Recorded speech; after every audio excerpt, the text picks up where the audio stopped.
Welcome to another insightful episode of Grandma Says. And here's Grandma. So the next part of our How to Have a Happy Home series, still talking about foundations. This is in regards to our wonderful pre-K kids. Yeah, the precocious pre-Ks, who are adorable, by the way. I totally enjoy them. So I would say let's hunker down and get ready to tackle a very big topic in small microscopic bites. So in this episode of Grandma Says, let's look at how do you establish your foundations for a pre-K child. My definition of pre-K is any child usually between the ages of 3 and 5. And 3 is iffy because to me, once a child can speak, and I mean speak clearly, as in you know what they meant by what they just said, but they're not in school yet, that to me covers what I would call pre-K. If they're not quite speaking yet, I still consider them to be somewhat toddlers, even if they're already 3 by number, by age, but not necessarily behaving as a 3-year-old. I would still consider that child to be a toddler. We are looking at establishing those foundations, and it really begins with understanding that you are the one who is in charge, and therefore you need to act like it at all times when you're dealing with a child in this age range. It's fine to play around with toddlers and infants. You can goof off with them, make cuckoo noises and make funny faces, and they think it's funny and they're going to play and he, no problems. The problem with pre-K is that this is the age where they're going to start judging you and determining what they can get over, how they're going to communicate, how they can manipulate. These are the beginning stages of personality development, as in when you see a child who is already reached the point where they're negotiating everything. If you say, get in the car, suddenly it becomes, well, which car? Why? Where are we going? Do I have to do that now? Or they're continuing to do whatever they're doing. And so you have to repeat yourself. And then they'll even throw in, oh, I didn't hear you. I'm not saying all kids do this, but this is the age where that kind of behavior begins. So what you want to do is make sure that because you're dealing with kids in this age range who are testing you and trying to determine how they can control you, because this is where you get into the power struggle at this age. Because it's not like a pre-K is going to come out and then say to you, oh, yeah, I'm just going to grab the keys and drive the car. They may not say that, but it is very possible for them to do things like grab the keys, play with the keys, run around the house with the keys, and keep saying something over and over like, I want to go swimming, I want to go swimming, I want to go swimming, until you get tired enough to say, okay, fine, put on your suit and I'll take you swimming. Well, they just won that battle. And you didn't even know you were in a battle because you had no clue that they were trying or testing their manipulation abilities on you. Now, how do you know if there's difference between them just communicating and trying to manipulate? It's subtle because at this stage, they are just now starting out. And talking about foundations here, the main thing is you are establishing the hierarchy of who is in charge and making sure that the children in the house understand that that's in all things. So even though they may be at school, they may be at church, they may be at someone else's house, and they have to do what the adults in that setting tell them to do. But when it's all said and done, they're going to answer to you. If you heard the other podcast where I was talking about, well, depending on where you are, determines who's in charge. That's true for an infant and a toddler. It's also true for many adults. But during the pre-K phase, there's something slightly different in how they're processing. So they need to get it through their head at that moment that it is their parent that is in the ultimate authority, regardless of where they are. Because they're not necessarily going to be afraid of or automatically obey, let's say, the Sunday school teacher who may have said, you need to sit down and be quiet during Sunday school. Well, depending on the personality of your pre-K wonderful child, this may turn into an altercation that in the whole 45-minute class is now all about this child who refuses to sit down. Anybody who's ever read Ramona the Pest probably can relate to what I'm explaining here. If you're a parent who's getting ready to have a child who's in that age range, I would suggest reading the Ramona the Pest series. I know it's old, but read it anyway to refresh your memory on how children compute, how they think at that stage in life, because it's a unique stage that only happens once. You want to make sure they understand who the authority figure is in their world, the final say so. So even if you get in trouble at somebody's pre-K program or you're at Mommy and Me or something, know that you're going to have to answer to mommy or whoever the authoritative figure is. The first way to make sure that you control almost every situation you can with this age group is to develop habits and routines that will make them have to answer to you. In other words, let's say it's bath time. For pre-K, you don't want to just have everything in the bathroom and say, have at it, because they will have at it. And depending on the mood they're in, they may decide that, hey, if I use half this container of bubbles, I'm going to get more bubbles than if I use the amount I was told to use. If you want to avoid situations like that, then you're going to, again, establish a level of trust that says, these are the little containers for you to use at bath time, and that's all you get. Once you prove that you can use this little container of soap and that's all, and you don't have soap all over the house and all over the floor and all in your hair, then I will give you a larger container of soap and continue until I can trust you with the whole bottle. That's how you kind of establish the hierarchy with pre-Ks. You start off with, this is the amount of food you're getting at dinner time.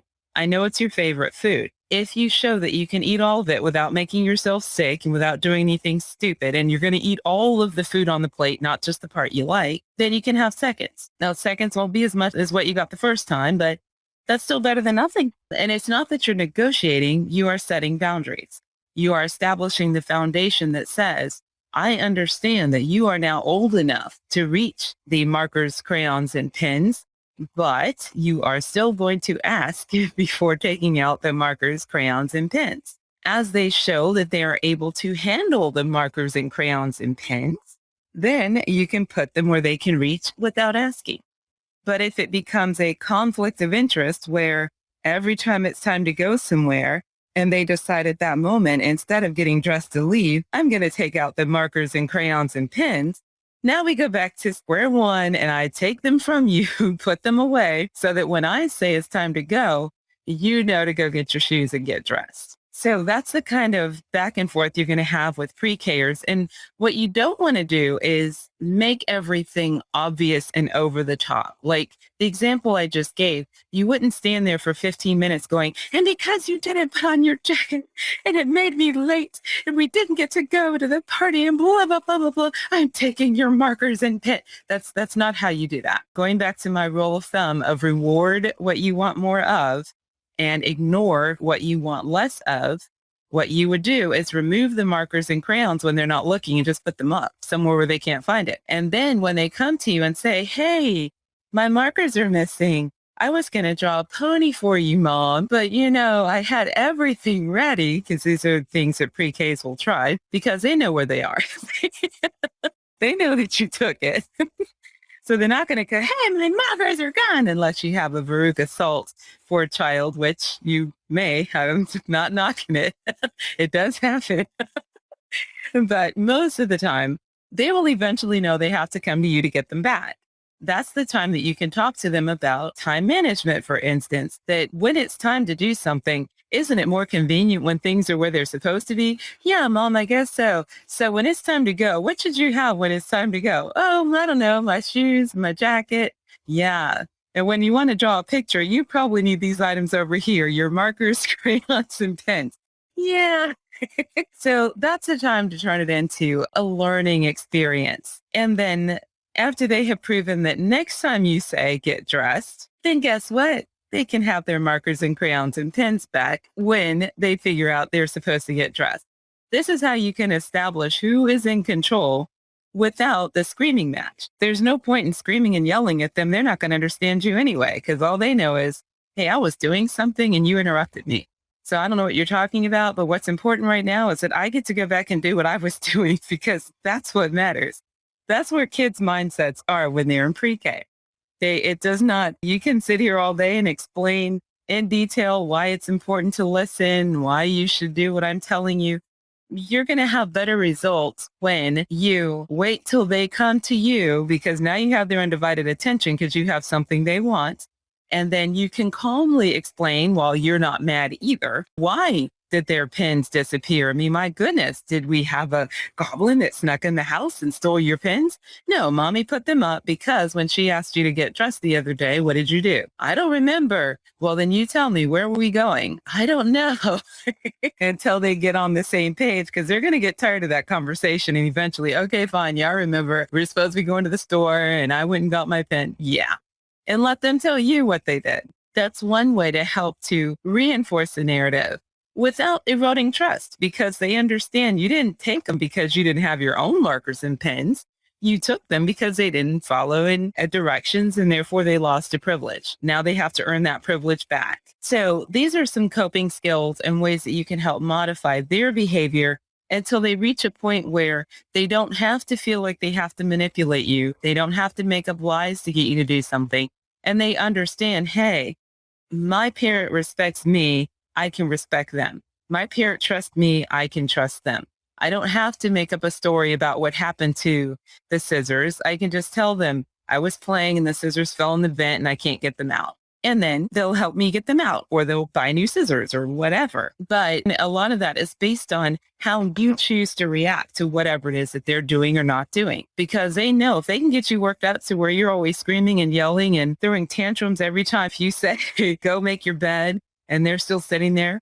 And you're like, no, really, go make your bed. And they're still sitting there. And after all, get the belt, get my shoes, then they know they've won. Even if they get the spanking or they get in trouble or they get whatever's coming to them, they won that battle because they made you come down from your level of authority to behave like the toddler in the room. And that's what they do. They push your buttons to see what they can push, how they can push.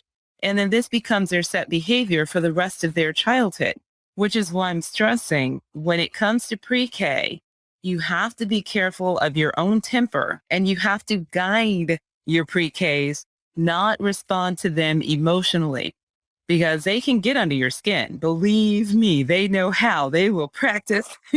They will find and they will do it in the sweetest ways. That's that age group that will try to help mommy by washing their own clothes. So they decide to put dish soap inside the washing machine, even though they've never seen you do that before. Because they know you can only get so mad. I mean, what are you going to do? Yell at them for washing their clothes? Oh my goodness, what kind of parent are you? You're supposed to reward them, right? The point is, pre-Ks are smarter than they appear, but because they're so cute and innocent, and they know they're cute and innocent, they will do things on purpose to try to pull the authority away from you and over to them. If you allow them to win that battle, now they're the ones in charge, and then that's how your life is forever. As in, every time you say, Angela, get off the phone. Yeah, whatever. No, really, get off the phone. I need to use a phone, or I need you to put that up. Uh-huh.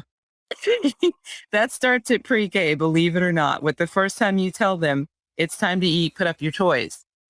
And they act like they didn't hear you. And then you have to go in there and say, okay, sweetie, let's put your toys up together. No, at that age, if they already know how to put up the toys, the authority says, I told you to do something.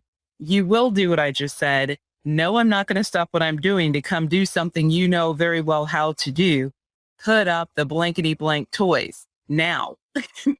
That's how that works. If you don't establish that and make sure they know that you know what they're up to, yeah, you lose that battle if you don't establish it at a very early age. So when they're old enough to speak, then that's when you need to change your tone. So it's no longer a matter of trying to find nice ways to say, come on, sweetie. No, if I say, clean that up, pick that up, put those on, let's go. It should be immediate, not a let me think about it or what have you. Now, we'll get into how to communicate with your pre-Ker, because this isn't a tug of war that has to end in bloodshed. Pre-Kers are actually a lot of fun, and they are easy to work with. It's a matter of once you've established the authority, how do you get them to then follow through without it turning into a tug of war? And we'll cover that in another podcast. As for this topic, however, although there's more to cover, for this particular episode, that's all I have to say about it. So I will see you in the next podcast.